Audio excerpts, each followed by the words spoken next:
মধ্যপ্রাচ্যের দিকে ধেয়ে আসছে মার্কিন রণতরী এবং অত্যাধুনিক যুদ্ধ বিমান। এমন অবস্থায় প্রশ্ন উঠেছে, ইরানে হামলা চালিয়েই কি তবে ক্ষান্ত হবেন মার্কিন প্রেসিডেন্ট ডোনাল্ড ট্রাম্প? তবে কি ঘনিয়ে আসছে ট্রাম্পের সেই ফাইনাল স্ট্রাইক, যে হামলা ভয়াবহ পরিণতি ডেকে আনবে এমনটা ট্রাম্প নিজেই বলেছিলেন।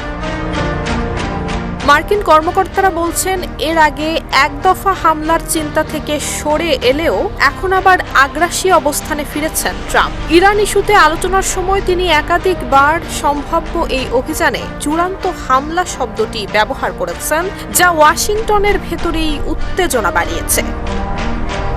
ট্রাম্পের নির্দেশনার পর হোয়াইট হাউস এবং প্রতিরক্ষা মন্ত্রণালয় একাধিক সামরিক অপশন উপস্থাপন করেছে। এর মধ্যে রয়েছে ইরানের সরকার পতনের পরিকল্পনা, আবার সীমিত আকারে ইসলামী বিপ্লবী গার্ডের অবকাঠামোতে আঘাত হানার কৌশলও।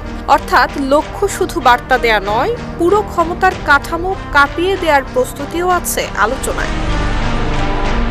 এমন পরিস্থিতির মধ্যেই মধ্যপ্রাচ্যের দিকে এগোচ্ছে যুক্তরাষ্ট্রের বিমানবাহী রণতরী এবং যুদ্ধ বিমান। একসময় ক্যারিবিয়ান অঞ্চলে মোতায়েন থাকা এই শক্তি এখন নতুন করে উত্তপ্ত অঞ্চলের দিকে ধেয়ে আসছে, যা যুদ্ধের প্রস্তুতির স্পষ্টই ইঙ্গিত বলে মনে করছেন বিশ্লেষকরা।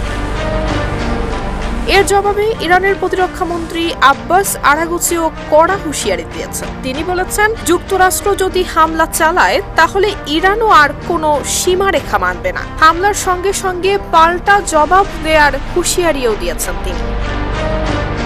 নুসরাত জাহান মেহে, ঢাকা পোস্ট।